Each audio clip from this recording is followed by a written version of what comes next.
అందరికీ నమస్తే. సో పొద్దున్న నుంచి తిరుపతి ప్రసాదం గురించి నేను మాట్లాడిన వీడియో, నేను మాట్లాడిన మాటలు చాలా మందికి తప్పుగా అనిపిస్తున్నాయి. సో ఎక్స్ప్లెనేషన్ ఇచ్చే ముందే ఆ మాటలకు ఎవరన్నా హట్ అయి ఉంటే డెఫినెట్గా సారీ చెప్తున్నాను. అండ్ నన్ను రెగ్యులర్గా ఫాలో అయ్యేటోళ్ళకు నాకు వెంకటేశ్వర స్వామి ఎంత ఇష్టమో తెలుసు. యూట్యూబ్లో, ఇన్స్టాగ్రామ్లో 3 నెలలు 4 నెలల సంధి శనివారాల వ్రతాల గురించి, వాటి డీటెయిల్స్ గురించి నేను చెప్తూనే ఉన్నా. అవేవి దేని గురించి ఎవరు మాట్లాడుకోలేరు. అన్ఫార్చునేట్లీ దీని గురించి మాట్లాడినరు.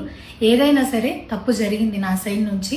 నా మాటలు తప్పుగా ఉన్నాయి తప్పితే నా ఇంటెన్షన్ అది కాదు. మేము రిచ్ అని అన్నది 10,000 L1 క్యూ లైన్లో నిలబడ్డప్పుడు, పొద్దున ప్రసాదం తీసుకునేటప్పుడు కాస్ట్లీ లైన్లో నిలబడ్డమని ఆ ఉద్దేశంతో అన్నాను.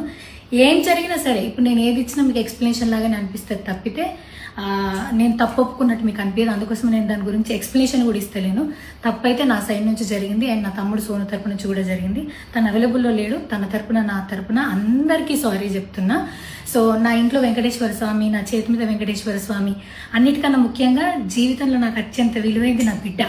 నా బిడ్డను కూడా వెంకటేశ్వర స్వామి ఇచ్చిండు. నేను ఆయన గురించి తప్పుగా ఎట్లా మాట్లాడతా?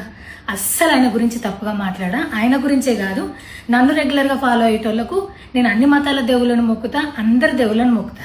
అందులో వెంకటేశ్వర స్వామి నా జీవితాన్ని మార్చేయండు. ఈ రోజు నేను అనుభవించే ఏది కూడా ఆయన దయలేకపోతే కాదు. అట్లాంటిది ఆయన గురించి నేను ఎందుకు మాట్లాడతా?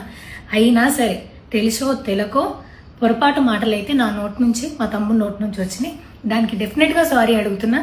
ఇదేదో యూట్యూబ్ ఛానల్ ఏమంటారు వీడియోస్ పెట్టి కేసులు పెడతా అన్నందుకు కాదు, నాకు కూడా అనిపించింది అయ్యో అట్లా మాట్లాడి ఉండకూడదని, అందుకోసం పెడుతున్నాను తప్పితే ఇంకొక ఉద్దేశం అయితే ఏమీ లేదు.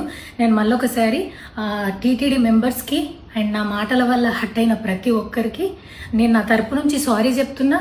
అండ్ ఇంకోసారి మళ్ళీ ఎప్పుడు రిపీట్ చేయను. సో నా సారీని యాక్సెప్ట్ చేయండి. నన్ను రెగ్యులర్గా ఫాలో అయ్యేటోళ్లకు నాకు వెంకటేశ్వర స్వామి అంటే ఎంత ఇష్టమో తెలుసు కాబట్టి వాళ్ళందరూ నన్ను నమ్ముతున్నారని కోరుకుంటున్నా. మళ్ళొకసారి ఎక్స్ప్లెనేషన్ కాదు, సారీ చెప్పినంత మాత్రాన తప్పు ఒప్పైపోతుందని కూడా కాదు. బట్ నేను చేయగలిగింది ఇది ఒక్కటే కాబట్టి మళ్ళొకసారి అందరికీ సారీ. అండ్ డెఫినెట్గా ఐ ప్రామిస్ ఇంకోసారి ఇది రిపీట్ అవ్వదు. Thank you.